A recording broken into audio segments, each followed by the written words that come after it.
வணக்கம். நாளைக்கு டெல்லி உச்சநீதிமன்றம் தீர்ப்பு சொல்கிறாங்க. என்ன வரும்னு தெரில. ஆனால் நல்லபடியாக வரும்னு நீங்கள் எல்லாமே வேண்டிக்கிங்க. இது மட்டும்தான் நம்மளால் இன்றைக்கி நிலவரத்துக்கு சொல்ல முடியும். எத்தனையோ பேர்கள் ஃபோன் பண்ணி தம்பி இந்த டாக்ஸ் எல்லாமே பிடிச்சிட்டு போயிடுவாங்களா அப்படின்னு கேட்டு அவங்க மன ஆறுதல் எப்படி சொல்கிறது, மன வருத்தப்படுறது இல்லாமல் நம்மளையும் வருத்தத்துக்கு உள்ளாக்கி இருக்காங்க. அப்படிங்கல நீங்கள் எல்லாருமே கடவுள்கிட்ட கூட்டு பிரார்த்தனை பண்ணுங்கள். என்னென்னா தீர்ப்பு நல்லபடியாக வரணும். ஆனால் காப்பகம் வேண்டாம் அப்படிங்கிறத நம்ம சொல்ல வரல. காப்பகம் வேணும் கட்டாயம். ஆனால் காப்பகத்தில் 10 லட்சம் டாகும் ஒரே இடத்துல அடைக்கக்கூடாது. இதுதான் நம்ம எல்லாரோட விலங்கு நல ஆர்வலரோட கோரிக்கையும். கண்டிப்பாக நாளைக்கு நல்லபடியாக தீர்ப்பு வரும்னு நினைக்கிறேன்.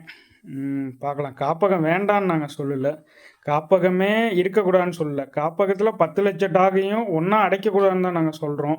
அதை புரிஞ்சுக்கிட்டு அதுக்கு தகுந்த மாதிரி நல்ல தீர்ப்பு வந்தால் இந்த ஜீவன்களுக்கு நல்லாயிருக்கும். இந்த ஜீவன்களுக்காக போராடுற நமக்கும் பெரிய வெற்றியாக இருக்கும். நீங்கள் எல்லாருமே கடவுள்கிட்ட வேண்டிக்கிறதும்